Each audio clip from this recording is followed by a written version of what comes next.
প্রথম বউ রেখে যারা আরেকটা বিয়ে করতে চান তারা শুনেন কতটা ভয়ঙ্কর হতে পারে।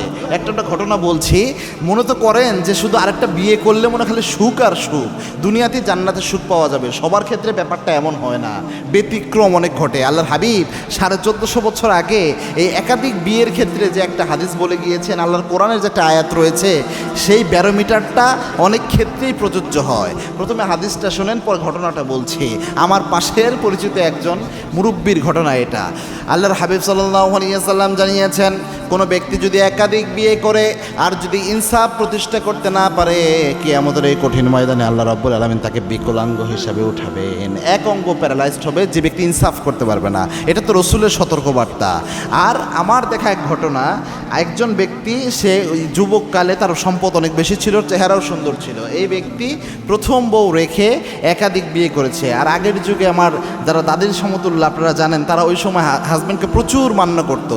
হাজব্যান্ডের বিপরীতে কোনো টু শব্দও করে নাই, কান্না করছে কিন্তু কোনো দিন কিছু বলে নাই। তো এই ব্যক্তি পরবর্তীতে আরও একাধিক বিয়ে করেছে, মানে মোট তার স্ত্রীর সংখ্যা 5টা, কিন্তু একসাথে 4টা সে রেখেছে। এই 5টা বিয়ে বা 4টা বউ তার। তো সেক্ষেত্রে এই ব্যক্তি যখন শেষ বয়সে চলে যায়, আমি তাকে দেখতে গেলাম, দেখতে যেয়ে দেখি তিনি অসুস্থ, স্ট্রোক করে জিহ্বা নড়াতে পারে না, এরকম একটা অবস্থা। কিন্তু তার ইয়াং যে 3টা পরবর্তী বউ আছে, এই বউরা তার আশেপাশে একটাও নাই, পাশেই তাদের বাসা। সবাই মাঝে মাঝে দিনের 2-1বার আসে তাকে একটু উকি দিয়ে চলে যায় যে কী অবস্থা এখন আছে। সবাই নিজ নিজ বাচ্চা নিয়ে, নাতিদের নিয়ে ব্যস্ত। কিন্তু এই মুরব্বী শুয়ে আছে, সে চলতে পারে না, হাঁটতে চলতে পারে না। ইনার খেদমত করতেছেন ওই যে প্রথম বউটা আছে, মুরব্বী বউ যিনি, যারই খেদমত প্রয়োজন, সে নিজে তার হাজব্যান্ডের সেবা করছে, স্বামীর খেদমত, স্বামীর প্রতি তার যে মহব্বত। কেননা একটা নারী যখন প্রথম বউ হয়ে আসে, ওই স্বামীর প্রতি তার যে মহব্বত থাকে, আরেকটা বউ যখন আসে তখন সে চিন্তা করে আরেকটা বউ তো আছে এই লোকটার।